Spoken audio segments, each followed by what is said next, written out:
লাউ খেতে খেতে এতটা লাউয়ের খোসা জমে গেছে। এই লাউ খোসা দিয়ে একটা রেসিপি বানাবো। Hello everyone, good morning. তোমরা সবাই কেমন আছো? আশা করি খুব ভালো আছো, সুস্থ আছো। আমরাও ভালো আছি। দেবনাথ ফ্যামিলিতে তোমাদের আরেকবার স্বাগত। আজকে হচ্ছে শনিবার আর ঘড়ি কাটাতে বাজে এখন 9:45 মতো। তো এখন থেকেই ব্লগটা শুরু করলাম তোমাদের সাথে নিয়ে, সঙ্গে নিয়ে। দেখতেই পাচ্ছ আজকে রান্নাঘর থেকেই শুরু করেছি। রান্নাঘরে আজকে প্রচুর কাজ আছে, এমনিতে সারা ঘরেরই কাজ আছে, বাজার আছে, সমস্ত কিছু আজকে রেডি করে গুছিয়ে রাখতে হবে। তো চলো তার আগে ভিডিওটা স্কিপ না করে পুরো ভিডিওটা দেখতে থাকো, আশা করছি তোমাদের ভালোই লাগবে। তো দেখো সমস্ত যে কৌটোগুলোর মধ্যে ডাল চাল, মানে গোবিন্দভোগ চাল, মুগ ডাল, মুসুর ডাল, নানা রকমের ডাল থাকে, সেগুলো সব বার করে আগে মুছে পরিষ্কার করে, আর কিছু কৌটো খালি ছিল সেগুলো মেজে নিয়ে সমস্ত কিছু ভরে রাখলাম। তা যেগুলোর মধ্যে ডালগুলো ঢেলে রাখছি না, তার মধ্যে একটা করে ছোট ছোট কৌটোও রেখে দিচ্ছি, মানে 100 গ্রাম 150 গ্রাম যে মাপ দেওয়া, যে মানে মেজারমেন্ট কাপগুলো থাকে সেগুলো রেখে, তাহলে মানে ডালটা যখন আমি রান্না করব তখন আমার একটা হিসাব করে রান্নাটা করতে পারবো। সেই জন্য আজকে প্রচুর কাজকর্ম রয়েছে। আর ছেলেও আজকে বাড়িতে নেই, কাজের ওখান থেকে ও আজকে একটু পিকনিকে যাবে। তো পিকনিকে তো আমাদের সেইভাবে কোনোদিন যাওয়াই হয় না, কাউকে পাইও না, জানো তো। যে একটু পিকনিক করবো ভীষণ ইচ্ছা করে শীতের সময় একটু পিকনিক করতে, সেটা আর হয়ে ওঠে না। তা দেখো মুড়িটাকে, কৌটোটা পরিষ্কার করে নিয়ে মুড়ির কৌটোর মধ্যে মুড়িটাকে ঢেলে, আর যে ঢাকনা, যে মুড়ির যে প্যাকেটটা থাকে না, সেটা মুখের মধ্যে দিয়ে ঢাকনা দিয়ে ভালো করে চেপে রাখবে। তাহলে কি বলতো, মুড়ির হাওয়াটা লাগবে না। অনেক সময় মুড়ি রাখতে রাখতে না কৌটোগুলোর ঢাকনা একটু লুজ হয়ে যায়। তোমরা যদি এরকম করে মুড়ির ঢাকনাটার উপরেই নিচেই মানে মুড়ির কাগজটা রেখে ভালো করে চাপা দিয়ে রাখতে পারো, অনেক টাইটও থাকবে আর মুড়িটাও নরম হবে না। আর যেই কৌটোর মধ্যে আটা থাকে, সেই আটাটা খালি করে অন্য কৌটো পরিষ্কার করে সেই কৌটোর মধ্যে আটাটা ঢেলে ওর মধ্যে একটা হাতাও রেখে দিলাম ছোটো, যাতে আমার হাত দিয়ে তুলতে না হয়, হাতা দিয়ে যাতে আটাটা তুলতে পারি। তো এইভাবে কৌটো অল্টারনেট করে পরিষ্কার করে গুছিয়ে রাখলে সেই কৌটোগুলোকে আমি মেজে আবার পরিষ্কার করে নেবো। তা দেখো সমস্ত চিড়ে সুজি যা যা ছিল সমস্ত কিছু ঢেলে পরিষ্কার করে নিলাম। এইগুলো এবার আস্তে আস্তে ময়লাগুলো পরিষ্কার করে নিয়ে এবার বাজার আসবে, সেইগুলো এখন পরিষ্কার করতে হবে। আটা, সুজি, চিড়ে, ডাল, তারপরে তোমার সুজি, সমস্ত কিছু আমি ঢেলে একদম কৌটোর মধ্যে ভরে করে রেখে দিলাম। তারপরে দেখো আগের দিনই শুকনো লঙ্কাগুলো নিয়ে এসেছিল, সেইগুলো সেই দিনকে আর পরিষ্কার করা হয়নি। যখন বাজার থেকে শুকনো লঙ্কা কিনে নিয়ে আসে, আমি বোটা ছাড়িয়ে তেজপাতা, শুকনো লঙ্কা একটা স্টিলের কৌটোর মধ্যে ভরে রেখে দিই, তাহলে আমার কাজের একটু সুবিধা হয়। আর কি করি বলো তো, যেই কৌটোর মধ্যে ধরো টানা কিছু জিনিসপত্র থাকে, সেই কৌটোটা চেঞ্জ করে আবার পরিষ্কার কৌটোর মধ্যে সেই জিনিসপত্রগুলো ঢেলে আবার সাথে সাথে সেগুলো মেজে নিই। এগুলো করলে কি হয় বলো তো, খাবারটাও নষ্ট হয় না, আর একই রকমভাবে কৌটোটাও নষ্ট হয়ে যায় না, সব কিছুই পরিষ্কার পরিচ্ছন্ন থাকে। তা দেখো কাজ করতে করতে আর কথা বলতে বলতে নিতাইদাও বাজারটা দিয়ে গেল। এই বাজারটাকে এখন গুছিয়ে পরিষ্কার করতে আমার 1 ঘন্টা সময় লেগে যাবে, বেশি ছাড়া কম না। তা দেখো বাজারগুলো খালি করে ব্যাগটা দিয়ে দিলাম, কেন দোকানে ব্যাগটা রাখে তো ওই ব্যাগটার মধ্যে বাজার করে করে পাঠাই বলে, ওই জন্য ব্যাগটা তাড়াতাড়ি করে খালি করে দিতে হলো। তারপরে দেখো ঝুড়ি দুটো নিয়েছি, তার মধ্যে সমস্ত সবজিগুলো আমি ঢেলে গুছিয়ে নেবো।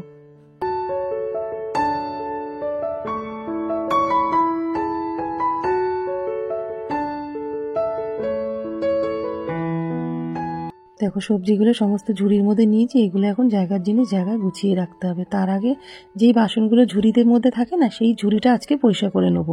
মানে এটা প্রত্যেক দিনই বলতে পারো, আমি বাসন যখন খালি হয়ে যায় তখন ওটা মেজে নিয়ে আবার জল ঝরিয়ে ওটা আবার শুকনো করে রেখে তার মধ্যে আবার বাসনটা উবুর করে রাখি। তাহলে না বাসন রাখতে রাখতে জল পড়ে তো নিচটা না পুরো ল্যার মতন একটা ময়লা জমে যায়, ওই জন্য ওটা প্রত্যেক দিন করার চেষ্টা করি, তাহলে জিনিসপত্রগুলো পরিষ্কার থাকে। এইবার ওপরটা সমস্ত কিছু পরিষ্কার করে নিয়ে এবার রান্নাবান্নার জোগাড়গুলো করে নেবো। অনেকটাই কিন্তু বেলা হয়ে গেছে।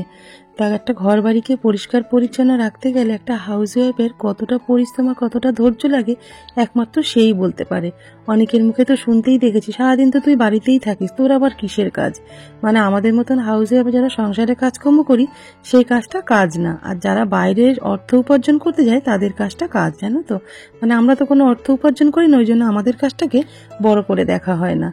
তা দেখো সমস্ত বাজারগুলো আমি ধুয়ে পরিষ্কার করে গুছিয়ে নিয়েছি। কাজের চাপে তোমাদের সাথে একটুও কথা বলতে সময় পাইনি। দেখতে পেলে আজকে শনিবার, প্রচুর বাজার পাঠিয়েছে, সেইগুলো ধুয়ে পরিষ্কার করতে করতে আমার হাত দেখো পুরো বরফের মতো হয়ে গেছে। মানে এতক্ষণ জলে থাকতে হয়েছে না, আবার ফুসফুসে কাশিও শুরু হয়ে গেছে। তখন থেকে জল ঘাটছি, তারপরে সব তো বাসন বাড়ি করতে করতে সংসারের অনেক কাজই তোমার জমে গেছে, জানো তো। সেগুলো অনেকদিন আজকে এই জন্যই কাজগুলো অনেকটা জমে গেছে, সেগুলোই করতে অনেকটা সময় লাগলো। সেই সকালে স্নান করে আজকে দেবনাথ বাবু মার্কেটে যাবে, তার জন্য সমস্ত দেখো সারা সপ্তাহ বাজার একদম পাঠিয়ে দিয়েছে, সেগুলো আমি একদম ধুয়ে রেডি করে নিয়েছি। এখানে আছে বোনলেস চিকেন, স্যাম খায়, জানো, বাবু খায়। কাঁচা লঙ্কা, পালং শাক, ধনেপাতা, ব্রকলি, ফুলকপি, বাঁধাকপি, লাউ, বিট, বিনস, কড়াইশুঁটি, গিলে মেটে। অনেকদিন যাবত না গিলে মেটে কষা করে খেতে ইচ্ছা করছে ভীষণভাবে। তা আজকে একটু রান্না করব গিলে মেটে কষা। আর হচ্ছে দেখো ভেটকি মাছ, কালকে সানডে আছে, চিকেন তো এনে রাখবে, নাহলে কালকে বাজার করে দেবনাথবাবুর কাজের চাপ থাকে রবিবার, ওই জন্য বাজারটা খুব সময় পায় না করে উঠতে, ওই জন্য আজকে সবটাই রেডি করে রেখেছি। এইবার সব এক এক করে জায়গা মতন গুছিয়ে রাখবে, তারপরে কিছু খাবো, যেন ভীষণ খিদে পেয়ে গেছে আজকে।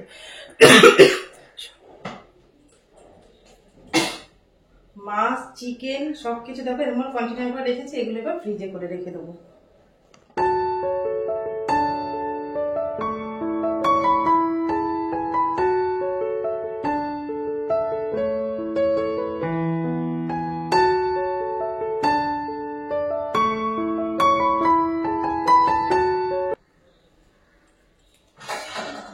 যা রান্না করব সেটাকে রাখবো, সব বাদ বাকি আমি সব টেবিলে রেখে দেবো।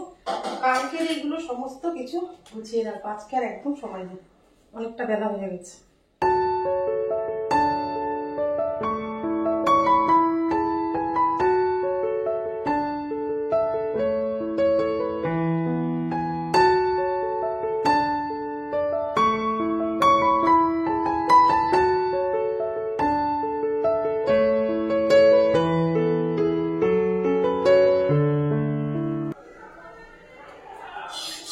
সবকিছু গুছিয়ে নিয়েছি, ছেলেকে সকালে ব্রেকফাস্ট বানিয়ে দিয়েছি, একটুখানি ছিল সুজি, তারপরে ওটস, তারপরে নানা রকম ভেজিটেবল দিয়ে একটা বানিয়ে দিয়েছিলাম, সেটা রয়েছে, সেটা দিয়ে একটা গোলা রুটি মতন করে নেবো। এখন আর সময় নেই কিছু খাওয়া, খিদেও পেয়েছে, খেতেও হবে।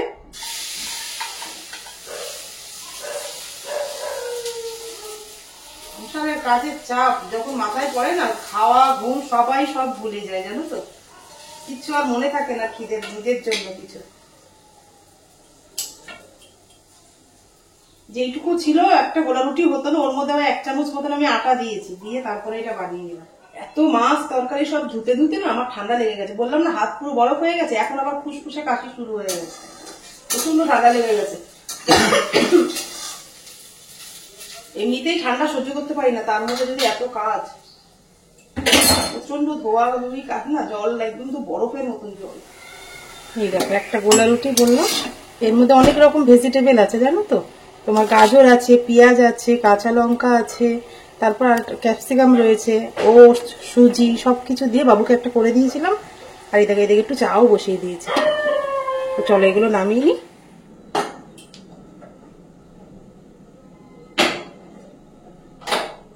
এদিকে ভাতটা বসিয়ে দিলাম, এদিকে চাও হয়ে গেছে, চাটা নামিয়ে নেবো। আর এদিকে গোলা রুটিটাও হয়ে গেছে।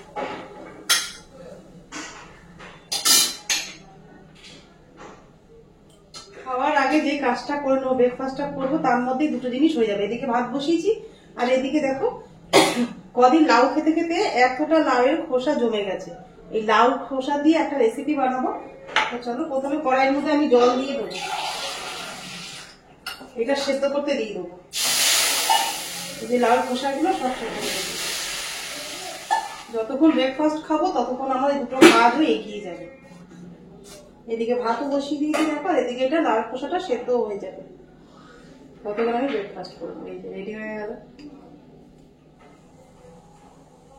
সেই দুষ্টুমি করছিস তো? হ্যাঁ এগুলো কি দুষ্টু করে না।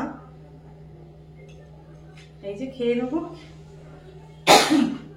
ঘড়ির কাটাতে এখন পুরো 11:30।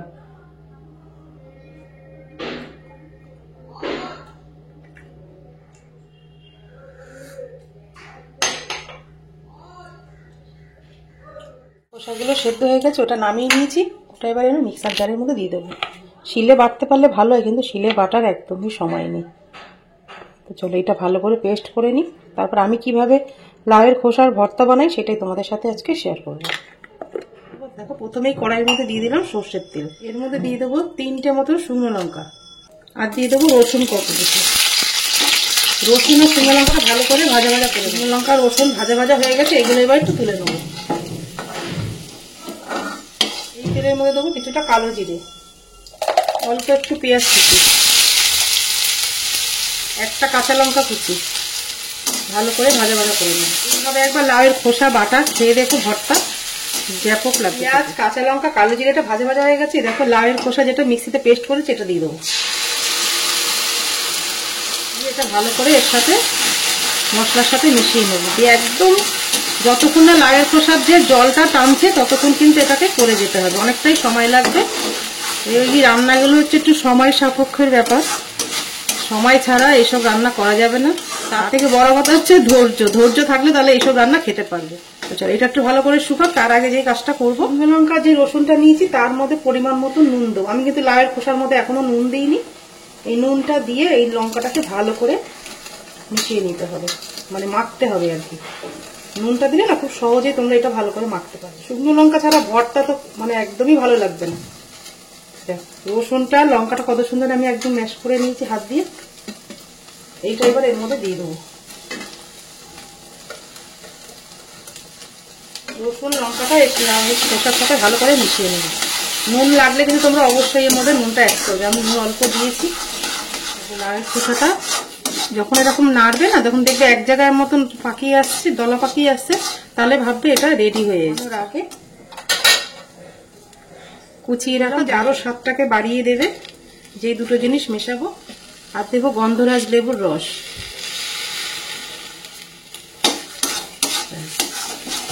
এবার এটা নামিয়ে নেব, আর একটুখানি শুকালে নামিয়ে। খোসা ভর্তা আমার একদম রেডি হয়ে গেছে। ওপর থেকে দেবো শুকনো লঙ্কা আর একটু সর্ষের তেল, ব্যাস।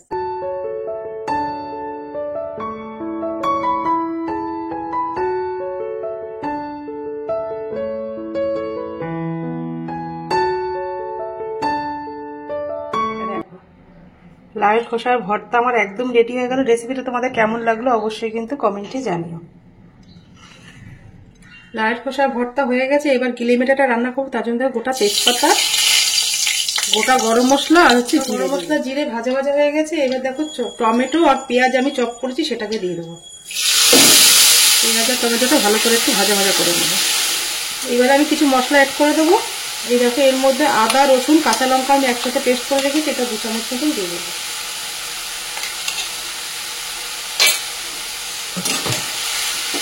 গুঁড়ো মশলার মধ্যে দেবো একটু হলুদ গুঁড়ো, লঙ্কার গুঁড়ো দিয়েছি। ঝালটা তোমরা তোমাদের হিসাব মতন দেবে। আর দেবো স্বাদ মতন নুন। মশলা ধোয়া জলটা দিয়ে দেবো। ভালো করে এবার মশলাটাকে কষাতে হবে। তারপরে আমি গিলে মেটাটা ধুয়ে রেখেছি জলে, ওটাকে দিয়ে দেবো। ওটা কোনো কিছু দিয়ে আমি মাখিয়ে নিতে হবে। এর মধ্যে দিয়ে একবারে একটা বড় সাইজের আলু আর হাফ আলু আমি দেখো কেটে একটু ভেজে লাল লাল করে ভেজে রেখে দিয়েছি। এটা তোমাদেরকে আর দেখাতে পারিনি। অল্প করে একটু আলু দেবো, নাহলে তো এই দেবনাথ বাবু আলু ছাড়া খেতেই চায় না। দেখো মশলা থেকে একটু তেল ছেড়ে দিয়েছি। এবার এটা দিয়ে দিলে একসাথে ভালো মতন কষানো হয়ে যাবে। দেখো ধুয়ে রাখা গিলে মেটেগুলো আমি দিয়ে দিলাম। একটু ছোট করে কেটে নিয়েছি। দিয়ে দেবো একটু জিরের গুঁড়ো, 1 চামচ জিরে দিয়েছি, তার হাফ দিয়েছি ধনের গুঁড়ো। দিয়ে এবার ভালো করে সব মশলার সাথে কষাতে হবে।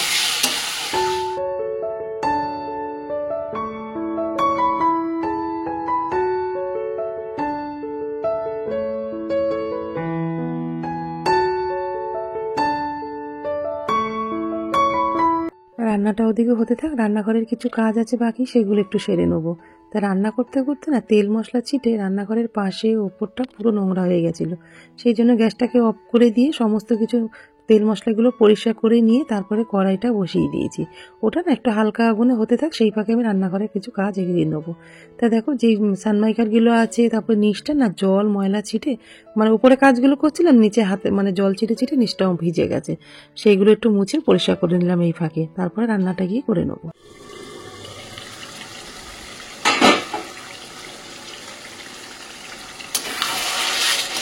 রান্নার ফাঁকে ফাঁকে ঘরের কাজগুলো বেশ আমি করে নিচ্ছি। দেখো তো একটুখানি বুদ্ধি করে তো কাজকর্ম করতে হবে, নাহলে একা হাতে পারবো কি করে বলো। তা রান্নাঘরটা পরিষ্কার করে এসেছি, এবার বাবুর ঘরটা আর আমার ডাইনিংটা ভালো মতন ঝেড়ে কুচে পরিষ্কার করে নেবো। সে ভোর 5:30টায় ঘর দুয়ার পরিষ্কার করা হয়, তো রান্না হয়ে গেলে তারপরে আমি আরেকবার পরিষ্কার করি, আবার বিকালে ঘর ঝাড় দেওয়া, ঘর মোছা হয়। এটা আমাদের 12 মাসের কাজ, জানো তো। এই কাজটা করতে আমারও বেশি ভালো লাগে, আর ঘর বাড়িটাও বেশ সুন্দর করে পরিষ্কার রাখা যায়। এমনিতেই স্যাম থাকে, তারপর হাঁটাচলা করি, তো রান্নার সময় রান্না বান্না হয়ে গেলে সমস্ত কাজগুলো গুছিয়ে নিয়ে তারপরে এবার স্নানে যাব। মাথায় তেল দিয়েছি, তোমাদেরকে বললাম মাথাটা ঘষে নেবো, ওই জন্য অনেকটা বেলা হয়ে গেছে। তা চলো পরে গিয়ে তোমাদের সাথে আবার কথা হচ্ছে।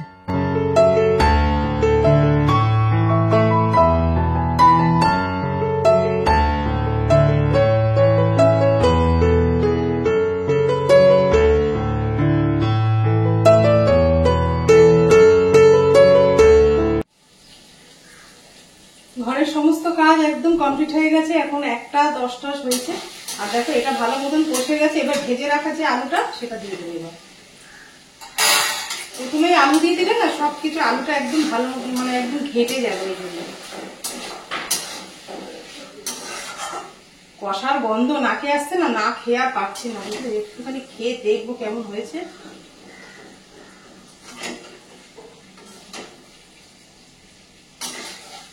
এবার একটু কষা গেলে একটুখানি গরম জল দিয়ে দেবো। অনেকদিন পরে খাচ্ছি না, গিলে মেটে বেশ ভালো লাগছে খেতে। শীতের সময় ভালো লাগে, বেশি গরমে তো খাওয়া যায় না। শীতে পড়লে এগুলো একটু কষা কষা করে রুটি পরোটা সবটার সাথে ভালো লাগবে।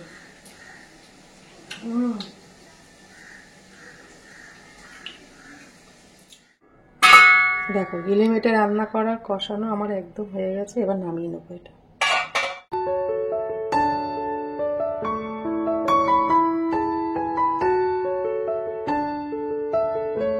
মেনু তোমাদেরকে একবার দেখিয়ে দিই। এই দেখো লাউয়ের খোসার ভর্তা বানিয়েছি, আর হচ্ছে তোমাদেরকে বললাম যে অনেকদিন পরেই গিলে মেটেটা রান্না করেছি একটু কষা কষা করে, লাল লাল করে। তা রেসিপি দুটো তোমাদের কেমন লাগলো অবশ্যই কিন্তু কমেন্টে জানিও। সমস্ত কাজ কমপ্লিট, স্যামকে খাওয়ানো হয়ে গেল, স্নান হয়ে গেল আরেকবার, আর পুজো সারা হয়ে গেছে। এবার নিজের জন্য একটু ভাত বেড়ে নেবো। একা একা খেতে একদম ভালো লাগছে না, ছেলেকে ছাড়া না ভালো লাগে না। প্রত্যেকদিন একসাথে খাই তো, আজকে খেতে ইচ্ছা করছে না, কিন্তু খেতে হবে। 2টোর উপরে হয়ে গেছে টাইম। চলো স্যামকে খাইয়ে দিয়েছি, এবার নিজের জন্য একটু ভাত অল্প করে বেড়ে নেবো। দেবনাথ বাবু মার্কেটে গেছে আজকে, অনেকটাই বেলা হয়ে যাবে আসতে। পাড়াইপুরে একটু পিকনিকে গেছে, আর এমনিতে যায় না, কাজের প্রেশারে যাওয়া হয় না কোথাও। ছেলে আগে তো একটু যেত, এখন তো একদমই সময় পায় না।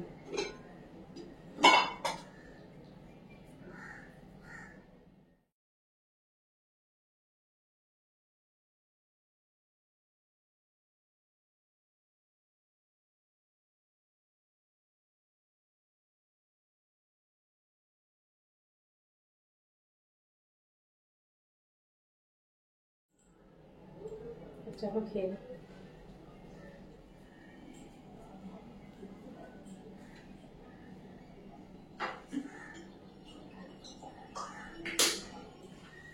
খেতে বসে পড়েছি। একা একা বললাম তো ভালো লাগছে না খেতে, বাবুকে নিয়ে সবসময় খাই তো সেই জন্য। চুল ছেড়ে খেতে নেই, এটা একটু গুটিয়ে নিলাম।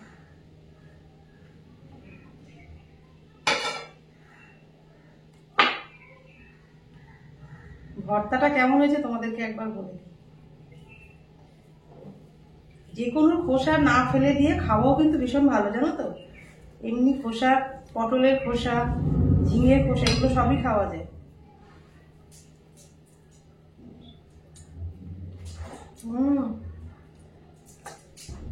এরকম যদি ভর্তা বানাও, এই দিয়ে তোমার 1 থালা ভাত খাওয়া হয়ে যাবে, আর কিচ্ছু লাগবে না খেতে। ব্যাপক লাগছে। লাউয়ের খোসা তো আমরা অনেক সময় করার ভয়তে না কেটে ফেলেও দিই, জানো তো। সবসময় তো সময় হয় না, এগুলো তো অনেক সময়ের ব্যাপার রান্না বান্না করতে। তো এইগুলো যদি এইভাবে রান্না করা যায় না, 1 থালা ভাত খাওয়া যায়। দারুণ হয়েছে খেতে, দারুণ। আমার ছেলে খুব ভালো খায় এসব। বন্ধুরা লেবুটা দিয়েছি না, আরো বেশি ভালো লাগছে। ভর্তাটা তো একদম দারুণ হয়েছে, ভর্তা খেলেই একদম মন ভরে যাবে, আর কিছু লাগবে না খেতে। এবার একটু গিলে মেটেটা খেয়ে দেখবো। 1 পিসে আলু নিয়েছি, আলুগুলো কিন্তু একদম ভাঙিনি, দেখো যেরকম আলু সেরকমই রয়ে গেছে। একদম রান্নার আগে দিলে ঠিক হয়ে যাবে। কতদিন যে খাই না।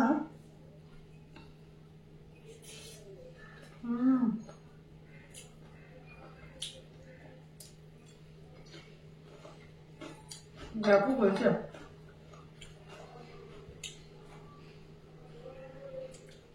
মাংসের থেকে না গিলে মেটে খেতে আমার বেশি ভালো লাগে। তোমাদের কি ভালো লাগে অবশ্যই কমেন্টে জানিও, তোমাদের গিলে মেটে খেতে ভালো লাগে কিনা। যখনই আমাদের চিকেন নিয়ে আসে গিলে মেটে একটা থাকবেই থাকবে, কেন আমি ভালোবাসি খেতে, ওই জন্য দেবনাথবাবু নিয়ে আসে। ব্যাপক লাগছে খেতে, দুটো রান্নাই একদম দারুণ হয়েছে খেতে।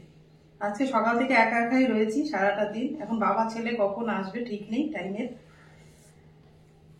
সকাল থেকে যে ব্লগটা শুরু করেছিলাম এই খেতে খেতে এই পর্যন্তই রাখলাম। যদি তোমাদের ব্লগটা কিছু ভালো লেগে থাকে অবশ্যই লাইক কমেন্ট শেয়ার করো, আমার চ্যানেল নতুন হলে অবশ্যই সাবস্ক্রাইব করো। কথা বলতে পারছি না, ব্যাপক লাগবে খেতে।